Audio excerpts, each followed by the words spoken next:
Welcome to the Truth in My Days podcast, where we defend the Word of God against the challenges of men. Hello all. Welcome back to the Truth in My Days Apologetics Program. Today, we have Sonia Torres speaking with John Torres. John is speaking about whether it is possible to have meaning in life without a God. We are continuing from the last episode. We hope you enjoy. The atheists here are trying to argue that there is absolute meaning. And this is where we're looking at whether or not they can establish that case. And now we saw from this part so far, they've utterly failed to do that. Does he have anything else? Yes, he tries again. And again, he starts by accusing Craig of an error. And he says this, quote, Craig committed a related mistake when he argued that without God, there are no objective moral values, moral duties, or moral accountability. And that if life ends at the grave, then ultimately it makes no difference whether you live as a Stalin or a Mother Teresa. Call this Craig's categorical error, assessing the value of something by the wrong category of criteria. Okay? Oh, that sort of sounds reasonable, but I think there are some atheists who want to be remembered in a certain way. So to them, it might matter if they were a Stalin or a Mother Teresa, depending on how they want posterity to think of them. Do they care how posterity thinks of them, or just the fact that they're remembered? Because I have a feeling that a whole lot more people remember Stalin than remember Mother Teresa. And yes, we look at people who made war for no good reason, slaughter millions of people. We think of them as really bad, don't we? Well, but then there are the other types who just will pay lots of money to have hospital wings named after them so they can be remembered. Yeah, there's a desperate attempt to live on in that sense, but they're not really living on. But the point I want to make is we look at people like Stalin and Mao and say how horrible they are, right? And yet, if you go back in history, you look at people like Suleiman the Magnificent or even Genghis Khan, who made war for no good reason, slaughtered an awful lot of people. But somehow we no longer judge them the same way we would Stalin. Why do you think that is? I think because atheism has no real moral basis at the end of the day. Does it have to do with who is more recent in our collective memory? It might, or it might have to do with which one is more useful. Why is it that somebody like Mao killed a lot more people than Hitler did, or Stalin? Why do they seem to get so much a better ride in terms of memory than Hitler or Mussolini? But we're a bit off topic here, so let's get back to this. What he's trying to do here is appeal to what you brought up before, moral evolution of morality.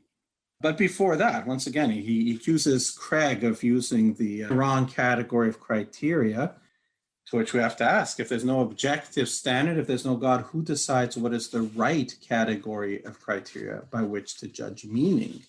How can we say that he's wrong, that Craig would be wrong because Schirmer disagrees? And Schirmer doesn't tell us any absolute standard. He simply proposes his own.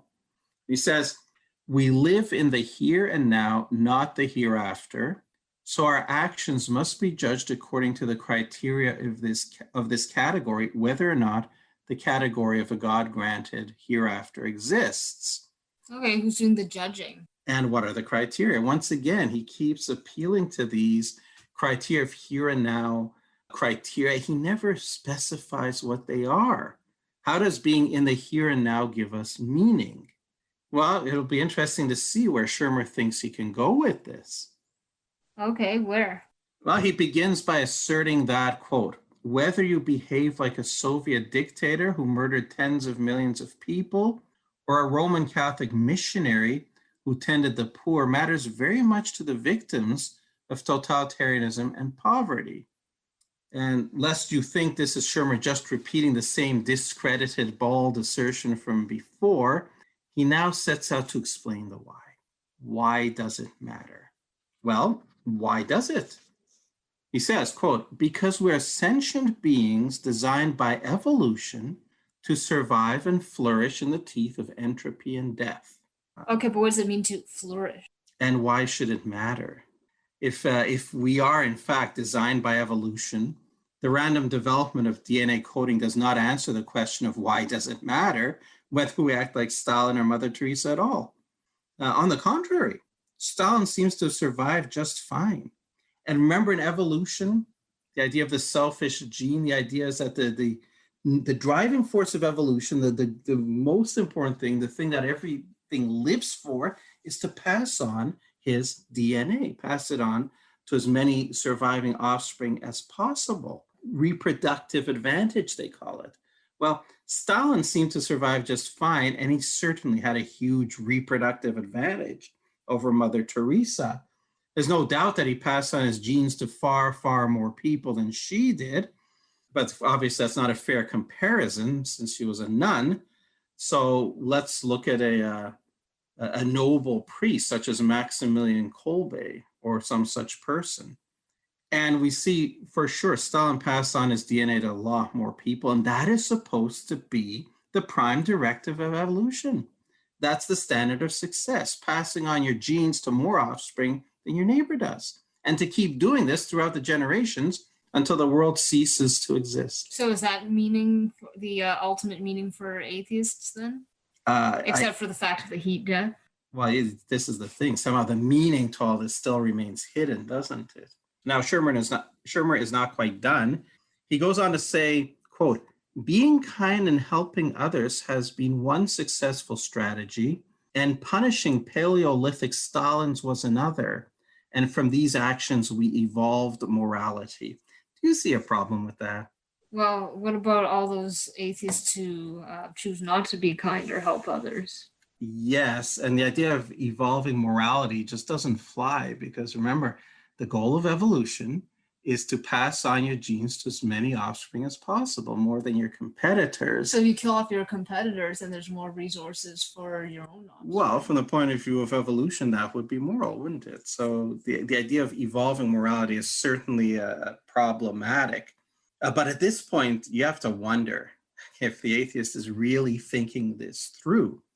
Because certainly within the in-groups, the family, the tribe, certainly there have been some levels of being kind and helping others to enhance one's survival. But the story of history, world history, is not one of being kind and helping others. It is a story of violence, war, conquest, enslavement, dispossession, and exploitation, of weaker societies conquered, looted, and assimilated by the stronger. And that is what has enhanced the survival of the victors, of the fittest. What we see throughout history is survival of the fittest, something I'm sure Shermer is familiar with. We have not seen survival of the kindest and most helpful. It is, in fact, the brutal conquerors who have been the most successful in propagating their genes, not the kindness and the most helpful. Genghis Khan, for example, a brutal conqueror who in the early 13th century AD killed as many as 40 million people, according to historians, which would have been 1/10 of the entire world's population at the time. He killed that many people while carving out what remains the second largest empire in world history. He is reputed to have 16 million direct descendants alive today. So it seems that Shermer has it backwards. Being kind and helping others has not been a successful strategy, quite the opposite. The Paleolithic Stalins did a lot better than the Paleolithic Mother Teresas. Evolution doesn't give rise to morality. What we call morality is, in fact, the opposite of what evolution bestowed on us. Our morality came from the Christian heritage of Western society. So that assertion of his, that evolution bestowed on us a moral and purpose-driven life by dint of the laws of nature, it has to be accounted a farce. Shermer has utterly failed to show that evolution has bestowed either of these on us, and he's not yet explained what that purpose-driven life is. If evolution has bestowed on us a purpose-driven life, what is the purpose? The only purpose evolution seems to have bestowed on us is to stay alive as long as possible in order to scatter one's seed as widely as possible, though for no apparent purpose. Why should we be doing that? Yeah, especially once you're past the reproductive age by evolutionary standards, why should you continue to stay alive? Well, the evolutionists will say you stay alive so that you help your offspring raise their offspring. But in a lot of species, that doesn't even happen. And so I'd have to say that in his final conclusion, Schirmer comes full circle. Is insisting that doing our homework matters, and so too does doing our duty to ourselves, our loved ones, our community, our species, and our planet. And that's what he said at the very beginning. But between that opening and his conclusion, he has utterly failed to justify his assertion that these things matter. Random developments of DNA that make us want to survive and reproduce in no way even suggest that these things matter. And he's done the best he can, but I don't blame him for failing, because there cannot be ultimate meaning and purpose in atheism. As long as an atheist has his own, is happy in his own personal life, why should an atheist even care whether there's an ultimate meaning or not? Why do they try so hard to find one? Well, a lot of them don't. A lot of them just go around being disciples of the philosophy of eat, drink, and be merry, for tomorrow we die. Eat, drink, reproduce, and die. And they live with that. But a lot of people are just not happy with that, because there's something in the human psyche that looks for what lasts and what is ultimate and what is meaningful. At best, atheism can give a personal, transient preference of beings heading to personal oblivion in a world that's heading there as well. And atheists may urge us not to worry about this, and some people don't. Not to worry about ultimate heat, death of the universe. I think a lot of people can not worry about that. But the fact that each person is heading to personal oblivion, that's not so easy to ignore. Eat, survive, reproduce, then die for no apparent reason. That's the meaning atheism offers, which is, I would say, no meaning at all. And I think atheists ought to man up and face that fact. If they are sincere about their belief that there's no God, then they're in a meaningless universe, and they just have to accept that, as you said. They need to man up and face that fact, instead of acting like spoiled children who see their Christian neighbors with absolute meaning and absolute morality and want to have some of that for themselves, while continuing to ignore the only real basis that makes that possible, which is a transcendent creator God.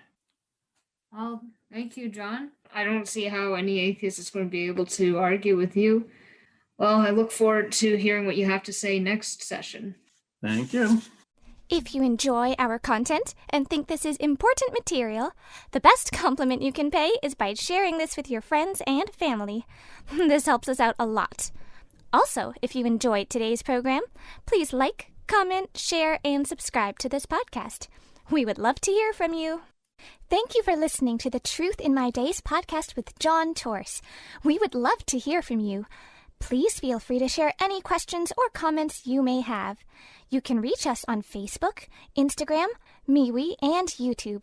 Simply search Truth in My Days as one word. Again, Truth in My Days as one word, no spaces in between. And you can connect with us. You may also visit our website for more comprehensive material and to learn more about our ministry. Our website is truthinmydays.com. Thank you.